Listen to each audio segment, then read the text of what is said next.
Ryan Reynolds here for, I guess, my 100th Mint commercial.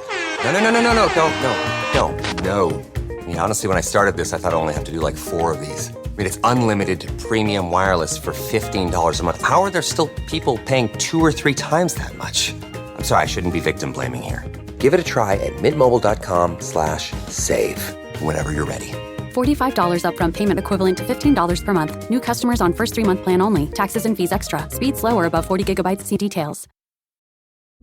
The land down under has never been easier to reach. United Airlines has more flights between the U.S. and Australia than any other U.S. airline, so you can fly nonstop to destinations like Sydney, Melbourne, and Brisbane. Explore dazzling cities, savor the very best of Aussie cuisine, and get up close and personal with the wildlife.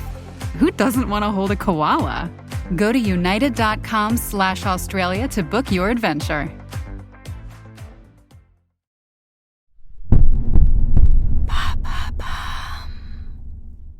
Qu'est-ce que le tourisme de ghetto ? Merci d'avoir posé la question.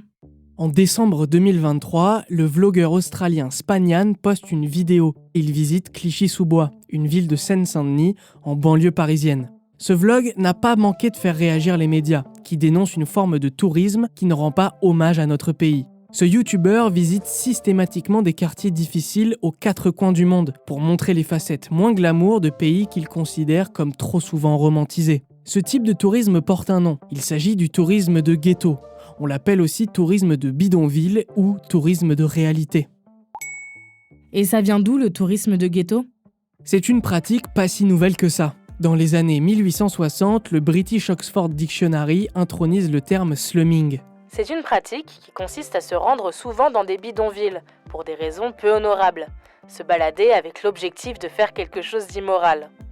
Même si la notion de tourisme n'est pas encore abordée, le thème est quand même posé. Il s'agissait en fait d'un loisir pour les riches londoniens qui se rendaient dans les quartiers difficiles de la capitale anglaise pour des actions caritatives, parfois accompagnées par la police nationale. Et au fur et à mesure, la pratique est inscrite dans les guides touristiques des villes, s'exportant même jusqu'à San Francisco. Le New York Times publie un article en 1884 en expliquant que le slumming est en passe de devenir très à la mode aux États-Unis, inspiré par leurs cousins britanniques. Le potentiel commercial de cette nouvelle forme de tourisme pousse alors certains habitants de ces quartiers à jouer des drogués ou des gangsters afin d'appâter le plus de monde possible. Et ça continue encore aujourd'hui. Au-delà de la vidéo de Spanyan, c'est une pratique assez courante. Aujourd'hui, la mode, c'est de visiter des bidonvilles, comme à Manille, capitale des Philippines, en Inde ou encore au Brésil. Il existe même des excursions touristiques encadrées permettant de les visiter. Une visite récente des bidonvilles pakistanais a été organisée par l'entreprise Reality Tour Travel, spécialiste du domaine. Les touristes peuvent alors y découvrir l'industrie du recyclage. Selon le magazine Géo, 55 milliards de sachets plastiques sont produits chaque année dans le pays. Une participante à l'une de ces visites guidées explique dans un commentaire TripAdvisor. C'était très intéressant d'en savoir plus sur la situation économique, l'éducation et la vie des habitants des bidonvilles. L'organisateur ne nous autorisait pas à prendre des photos ou à faire des achats au cours de la visite. Je pense que c'est très important.